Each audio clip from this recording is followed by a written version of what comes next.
If you want any sort of context for this video, just look at the description box. Otherwise, please enjoy this. Why I hate space, and you should too. What's up, losers? I mean my viewers. I love you. Let me learn you a thing about why I freaking hate space. Now, you might see me as someone who is calm, quiet, somewhat passive, but I have fooled you to hide my raging space anguish. However, I will be the first to admit that space can be really aesthetically pleasing. I even had a space backpack in high school that looked like that. Does that make me a hypocrite? No. It really just means I've been fooled by the beauty of space like all of you. First of all, space is everywhere. Don't believe me? Jupiter is a planet in space. Therefore, we'd say, if you are on Jupiter, you're in space. Guess who's also on a planet in space? Us. We are on Earth. Earth is in space. Earth is a planet in space. We are in space. Disgusting, right? Because we know next to nothing about it. Did you know that the sun is traveling at 220 kilometers per second? Where is she going? And that over 1 million Earths can fit inside the sun? But what does that even mean? I can barely fathom the size of Chicago, let alone a million Earths.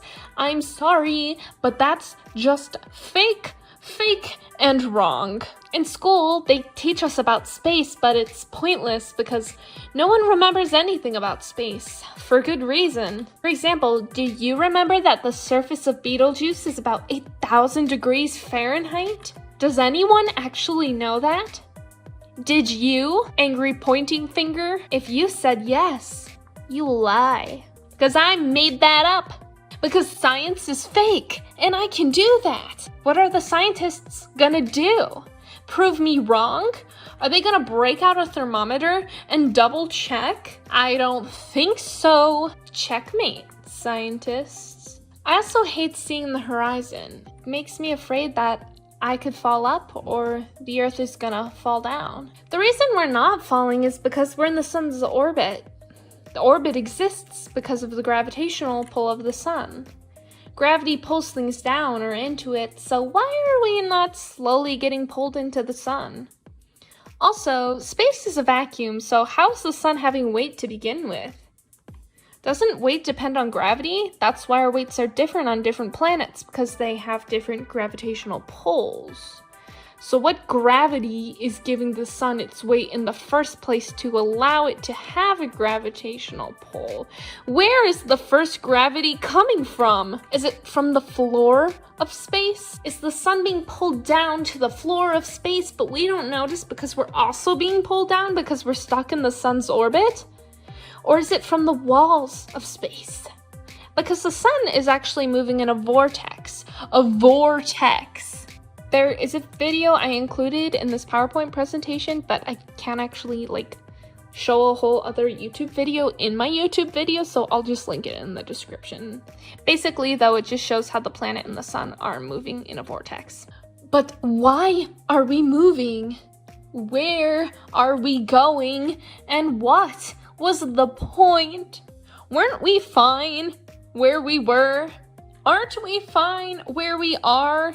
The universe is expanding, but why and into where? If we're expanding, that means there has to be the edge. And what is on the edge of the universe? What's going to happen when we hit the walls of space or fall to the floor of space? What's under space's floor? What did space brush under the rug? Are there nasty bits of space debris? Whole solar systems? A failed marriage, a gambling addiction? Kinda sus, if you ask me. I would fight space if I could, and I hope you all would back me up on that battle. In conclusion, I hate space. Thank you for coming to my TED Talk. Also, happy April Fools. Yep. Happy April Fool's Day.